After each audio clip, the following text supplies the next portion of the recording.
Homenagem ao mundo de Platão. A construção da razão. Artigo escrito pelo professor Edgar Dias de Vasconcelos. O que posso explicitar em referência à mitologia da caverna platônica, por trás da materialidade de qualquer objeto, o mundo empírico não é compreensível. Apesar da complexidade da linguagem, a realidade é a participação de outro mundo metafísico. O segredo dos fenômenos substancializaram Platão veementemente. Qualquer teoria científica, por mais epistemologizada que seja, disse a etimologia contemporânea, fracassará evidentemente se não for estratificada na mentalidade responsável pela sua produção. O real é velado por natureza, como muito bem epistemologizou Kant. O objeto está dentro do fenômeno.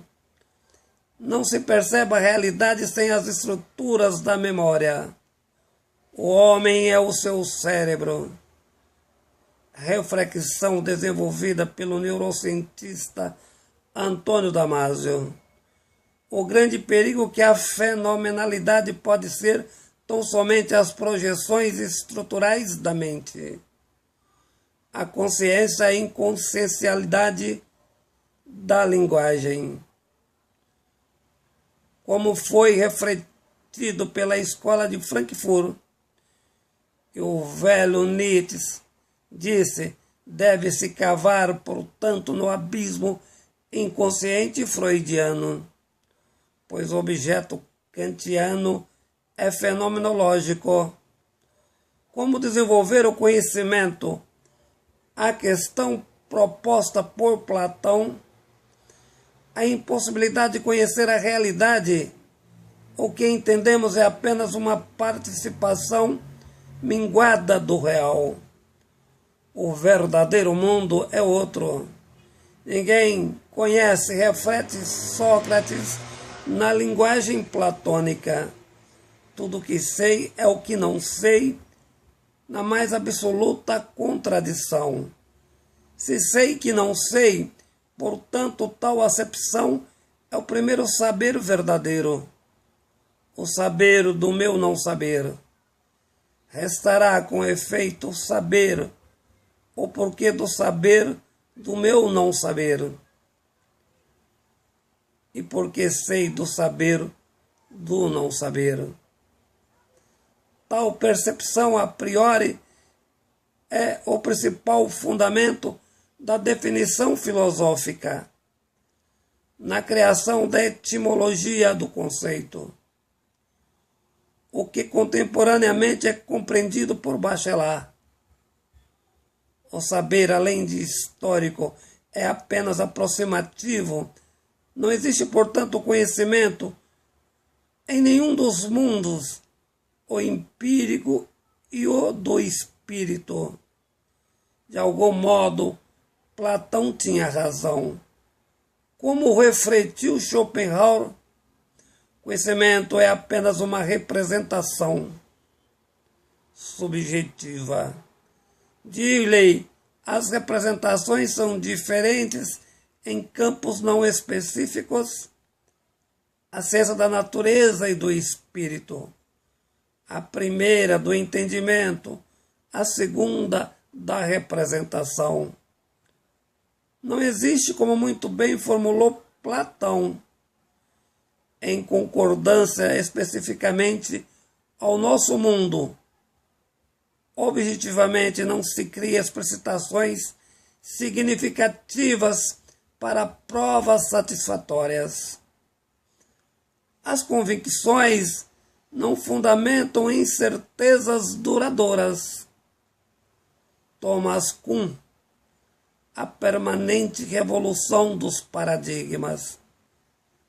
Como sistematizou Platão, não é possível apenas com a palavra construir mundos indeléveis. O que ele está de algum modo querendo dizer que não existem fatos fenomenológicos. A magnitude de Platão, pois todo fato, de certa forma, representa apenas a singularidade de um indivíduo. Com efeito, o entendimento é sempre alguém dizendo, sem a consciência socrática, de que pouco sabe. Cada um entende o mundo com as suas memórias, estruturas psicológicas do cérebro. Diz Platão, o mundo constrói suas realidades em concordância com as paixões.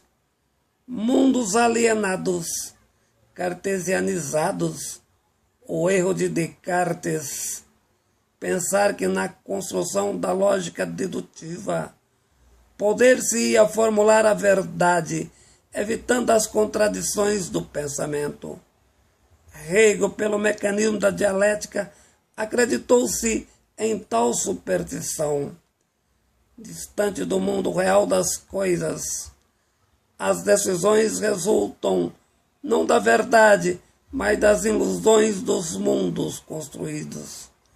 Se Vygotsky tivesse entendido tal proposição, o fenômeno cognitivo não seria tão radical, muito menos a fenomenologia de Husserl, Ponty e Hegel. Platão foi o inventor do conceito, possivelmente a maior invenção da linguagem, o que posteriormente descreveu Lévi-Strauss em sua grande obra Tristes Trópicos, a linguagem indígena.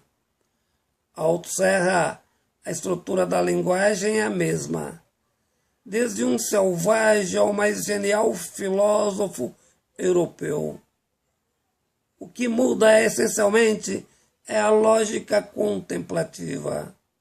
O conceito platônico desenvolve a seguinte epistemologia: tudo é apenas a estrutura da linguagem, como produto do desenvolvimento do discurso. Como definiu Karl Marx no Materialismo Histórico, o mundo é a reprodução das ideologias. Nesse sentido que, para Platão, não tem sentido o conceito, no entanto, não existe conhecimento sem o desenvolvimento do referido. Qual a verdadeira finalidade do conceito, a não ser o desenvolvimento da linguagem como fundamento das ideologias? Foi nessa perspectiva que Sócrates disse que nada sabia, porque o saber não tem finalidade para a justiça. É apenas uma ideologia de domínio. Platão, na sua analogia à caverna, representou a definição do saber como lógica participativa de outro mundo, perfeito em sua natureza, portanto divino, a compreensão de uma realidade não ideologizada materialmente. Nesse aspecto encontra-se a genialidade platônica, a relativização do conceito da linguagem e das estruturas ideologizadas das memórias. A realidade apenas como participação parcial do entendimento. A teoria do espírito científico moderno, do grande filósofo e físico Bachelard. Artigo escrito pelo professor Edgar Dias de Vasconcelos.